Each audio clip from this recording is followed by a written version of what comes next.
शरीर में कुछ भाग ऐसे भी होते हैं जहां पर विशेष ध्यान नहीं दिया जाता।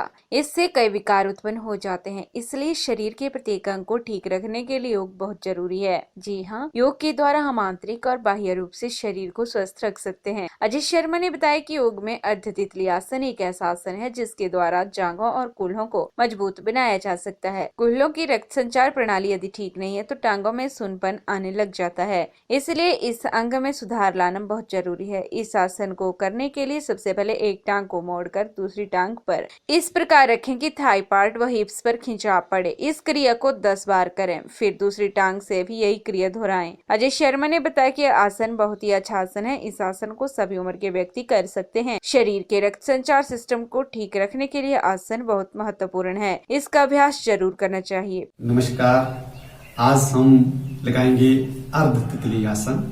और अर्ध तितली आसन को सभी कर सकते हैं, सभी उम्र के जितने भी हैं, चाहे वो छोटे हैं चाहे बड़े हैं।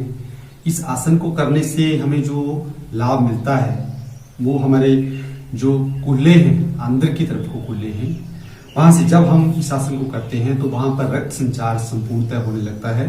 और इस आसन से हमें जो है वो पूरे थाई पार्ट और हमारे कूल्हों को जो लाभ मिलता है वो बहुत ही लाभप्रद होता है और इसका जो फायदा है वो हमें काफी मिलता है। आइए करते हैं अर्ध तितली आसन।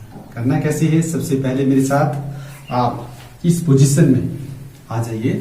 सबसे पहले टांगों को इस तरह से फैला करके बिल्कुल सीधे, कमर गर्दन हमारी बिल्कुल सीधी रहनी चाहिए। और इस तरह से जैसे हम इन टांगों को ऐसे फैलाते हैं तो इस तरीके से सबसे पहले हम पैरों की थोड़ी सी एक्सरसाइज, घुटनों के लिए थोड़ा सा बल देकर इसको थोड़ा सा, क्योंकि फ्लेक्सिबिलिटी बॉडी में बहुत चाहिए, क्योंकि फ्लेक्सिबिलिटी आने से इन आसनों को हम आसानी से कर सकते हैं। तो ये जो अर्ध तितली आसन है ये भी ऐसे ही किया जाता है। सबसे पहले आप इस पोजीशन में बैठे, थोड़ा सा हरकत दी बॉडी को, उसके पश्चात फिर अपनी जो दाई टांग है उसको आपने ऐसे फोल्ड कर दिया। फोल्ड करने के पश्चात उसको आप इस तरीके से भी स्टार्टिंग में रख सकते हैं। यहाँ पे थाई पार्ट के साथ लगा करके इसको इस तरीके से रखें, कमर गर्दन सीधी रखें इस तरीके से। हाँ, इसके पश्चात इसको उठाएंगे और अपनी थाई पार्ट के ऊपर ऐसे आगे तक ले जाके ऐसे रखें थाई पार्ट के ऊपर। जैसे आपने थाई पार्ट के ऊपर रखा, पैरों की जो नीचे वाला तलवा है वो ऊपर की तरफ को इसकी डायरेक्शन होनी चाहिए तलवे की। और इस तरीके से इसको हाथ से ऐसे पकड़ के रखें। फिर जब आप नीचे को स्ट्रेच देंगे इस तरीके से, तो यहाँ से जो मांसपेशियां हैं, यहाँ से जो रक्त संचार है, उनका जो हमारा नीचे को दबाने से हमारे जो कूल्हे हैं, अंदर की तरफ के कूल्हे हैं, उनको काफी बल मिलता है, काफी लाभ मिलता है।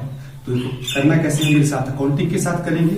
इसको ऊपर रखा ऐसे और इसको हाथ को आपने इसे बल दिया ऐसा, और ऐसे मेरे साथ ऐसे 1 2 3 4 5 6 7 8 9 और 10। इस तरीके से 10 काउंटिंग करके हमने थोड़ा सा इसको फ्लेक्सिबिलिटी ला दी और हमारा जो रक्त संचार है अब बड़ी अच्छी से कूल्हों की तरफ को जो है वो बिल्कुल ठीक होने लगेगा। उसके पश्चात दूसरे पांव से भी आप ऐसे करेंगे। अगर नहीं कर पाते हैं तो आप इस तरह से रखिए जो स्टार्टिंग में, तो आप इसको भी ऐसे दबा सकते हैं नीचे की तरफ इस तरह से। लेकिन इसका जो मेन रूप है वो आप ऐसे इसको रखें अपने इसके ऊपर, थाई पार्ट के ऊपर। जो आपका तलवा है वो ऊपर की तरफ को होना चाहिए, तलवे का रूप। और उसके पश्चात आप इसको ऐसे, इसको हाथ के ऊपर से रखा, फिर 1 2 3 4 5 6 7 8 9 और 10। इस तरीके से हम इसको कर सकते हैं, क्योंकि इसमें जैसे हमने इसको इस तरीके से पकड़ा, ऐसे किया, तो हमारे पूरे इस पार्ट में जो खिंचाव आना शुरू हो गया है। और यही हमारे जो हिप्स है, हमारे जो कूल्हे हैं अंदर की तरफ को, यहाँ पे वहां पे जो है वो दबाव पड़ता है और वहां पर रक्त संचार की जितनी भी वहनियां हैं वो सारी की सारी जो है वो दोबारा से एक्टिव हो जाती हैं और एक्टिव होने से जो है वो पूरी तरह से जो सुनपन रहता है, किस तरह की कोई प्रॉब्लम रहती है वो बिल्कुल ठीक हो जाती है। तो इसको इस तरीके से हम रोजाना कम से कम 5 से 10 बार अगर हम PLTV के लिए हमीरपुर से ब्यूरो रिपोर्ट।